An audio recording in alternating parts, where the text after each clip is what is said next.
Today, we're diving deep into underwater cities. It's a fantastic city building game for 1 to 4 players where you're competing to build the absolute best underwater nation, all because, well, our planet is running out of space. So, you've just cracked open the box, and you want to get playing right away, right? Well, this explainer is going to get you from setup to your first turn. We'll cover everything you need to know to get your very first game going. So, let's get started. All right, so what are you actually trying to do here? What's the main goal? It's pretty simple, actually. At the end of the day, the player with the most points wins the game. You're going to earn those points by building up your network of cities, connecting them with tunnels, and constructing all sorts of vital facilities. But before you can start building your awesome underwater nation, you got to prepare the ocean floor. So let's walk through the setup, and we'll start with the main board. First things first, put the main board in the middle of the table. Make sure you're using the side that matches your player count.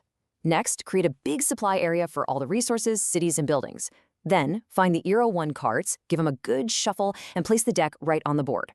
Now find the Era marker and set it on the very first space of the Era track. Everyone put their score marker at 0. And finally, get the special cards ready to go. Okay, now for your personal space. Everybody gets a player board and their 3 colored action tiles. Go ahead and place your starting city dome right on your board, and then randomly place your 3 starting metropolis tiles. Next, you'll figure out turn order and pop your markers on the play order track. And hey, if you go later in the turn, you get a little resource bonus to help you out. Everyone also grabs their starting resources, and to finish up, you're going to draw 6 Era I cards, but you only get to keep 3, so choose wisely.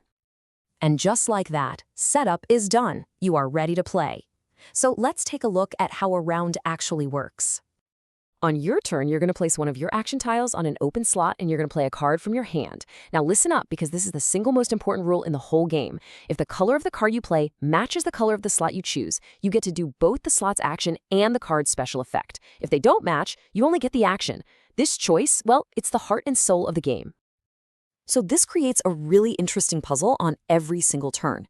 See, green cards have these amazing, powerful effects, but the green action slots on the board, they're kind of weak.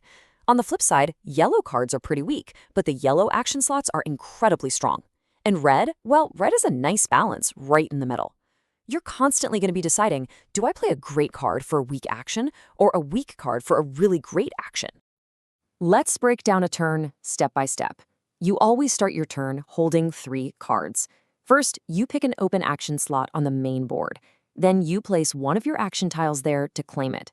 After that, you play 1 card from your hand. And once you've resolved everything, you draw 1 new card. That's it, your turn is over. So, just to recap, if the colors match, you get both the action and the effect. If they don't, you just get the action. Then play passes to the next person.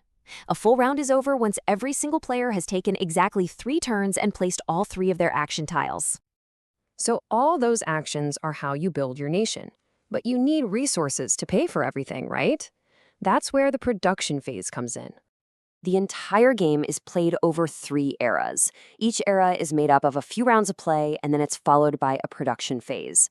After that third and final production phase, the game is over, and we move on to the final scoring. So what actually produces stuff during production?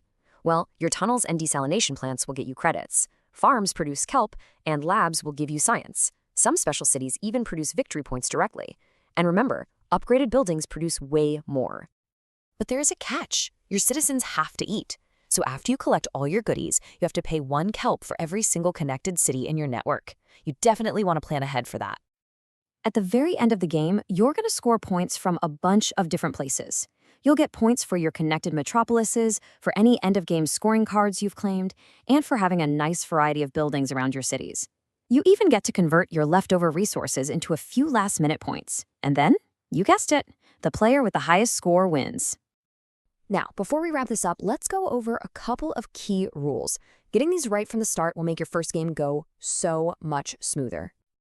First up, biomatter. This resource is super flexible. You can spend it as if it were kelp or steelplast. It's incredibly useful. Second thing, tunnels. Now remember, a tunnel only gives you credits during production if it's touching one of your cities.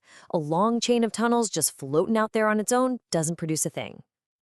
And that's pretty much it. You now have everything you need to play your first game of underwater cities. So the only real question left is, what kind of underwater nation are you going to build?